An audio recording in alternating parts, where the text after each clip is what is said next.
หวังยาค่อยขึ้นไปเทิงหั่นค่อยขึ้นไปเทิงมานี่แล้วก็ย่างลงมานี่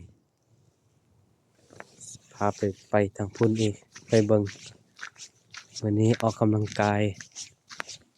อยู่ป่าอยู่ดงบรรยากาศแบบนี้มักหลายๆม่วนหลายเสาไฟฟ้าเยอรมัน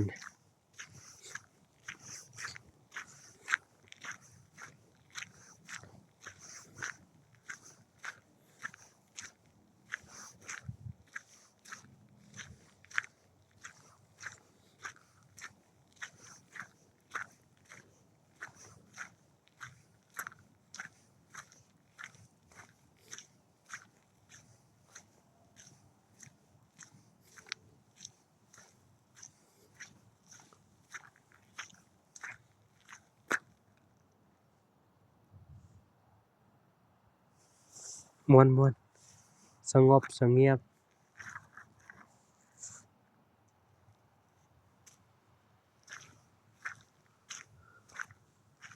มักบรรยากาศแบบนี้อยู่ในเมืองมันวุ่นวายบ่มักคันออกไปนอกจังซี่แล้วมีแดดป๊าปานว่าได้อยู่บ้านเฮาอยู่ลาวเฮาแบบนี้ล่ะอากาศมักอากาศอยู่ลาวเฮา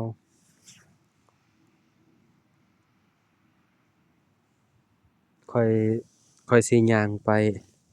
ค่อยสิย่างลงไปทางนี้ค่อยสิลัดลงไปห้วยข้อยอยากเบิ่งว่ามันไกลเท่าใดเพราะมันมีห้วยอยู่หล้มเด้เขาตันห้วยอยู่หล้มนี่ห้วยน้ำรั่วเขาเอิ้นน้ำรั่วนี่เขาตันห้วยเฮ็ดไฟฟ้าเขื่อนไฟฟ้าครั้งแรกที่ข้อยขึ้นภูนี่ผู้เดียวหมู่ป่าหลายหมู่ป่าโอ้มันหากินปานว่ารถตัวนั้นคนดินรถยกคันมันอยู่ข้อยเห็นห้อยมันอยู่เทิงดายมันเป็นครอบครัวเนาะหมู่ป่าเป็นฝูงเป็นครอบครัวเป็นฝูงข้อยเห็นคนเยอรมัน2ผัวเมียข้อยถามพวกเพิ่นว่าหมู่ป่าจะออกมากลางคืนเพราะเขตนี้จะเป็นเขตภูนี่มันต่อไปภาคเบื้องนั้นเบื้องนั้นก็มีบ้านอยู่นี่ก็เมืองแต่ว่าป่าตัวนี้มันเขาเจ้าต่อกันป่านี่มันข้ามถนนไปมันต่อไปพู้น